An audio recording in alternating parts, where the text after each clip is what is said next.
Hi guys, I'm Talia, and I'm back for another Terps Hoop Talk. And this week we're going to be breaking down two intense Big Ten matchups. First, we're going to cover Maryland's hard-fought win over Nebraska on the road, and then their dominant performance against Iowa at home. So let's dive in. First up, the Terps traveled to Lincoln, Nebraska on February 13th to take on the Cornhuskers at Pinnacle Bank Arena. Maryland entered the game at 18-6 overall and 8-5 in the Big Ten, while Nebraska was looking to improve their 16-8 record. The Terps put up a fight against Nebraska from start to finish. The game had 6 ties and 10 lead changes. And the Terps started off strong with an impressive 54.8% from outside the box in the first half. And with Derek Queen leading the charge, Queen was dominant in the paint, dropping 24 points and pulling down 11 rebounds for a double-double. Maryland took a 42-35 lead into halftime, but Nebraska kept things close thanks to Juwan Gary and Bryce Williams, who combined for 42 points.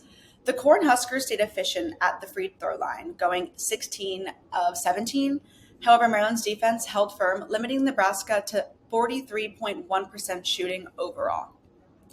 In the second half, the Terps leaned on their efficiency inside, finishing the game at a strong 58.5% from the field. Salty Miguel added 17 points, while Jacoby Gillespie and Rodney Rice contributed with key shots down the stretch.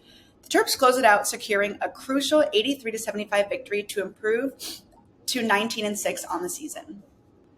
Fast forward to February 16th, and the Terps were back at the Xfinity Center taking on Iowa in front of a packed house. The game was a completely different story. The first half was a shootout, with both teams trading buckets at an electric pace. Iowa at one point actually led 51-47 at halftime, shooting 57% from the field, including 8 of 14 from the three. Peyton Sandford and Seydou Traoré put up 14 points to keep the Hawkeyes in control.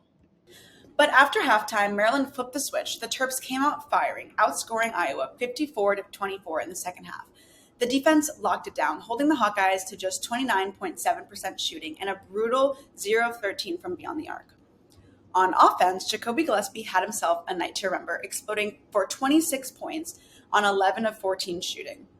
Rodney Rice and Derek Queen added 18 points, with Queen once again dominating the boards with 13 rebounds.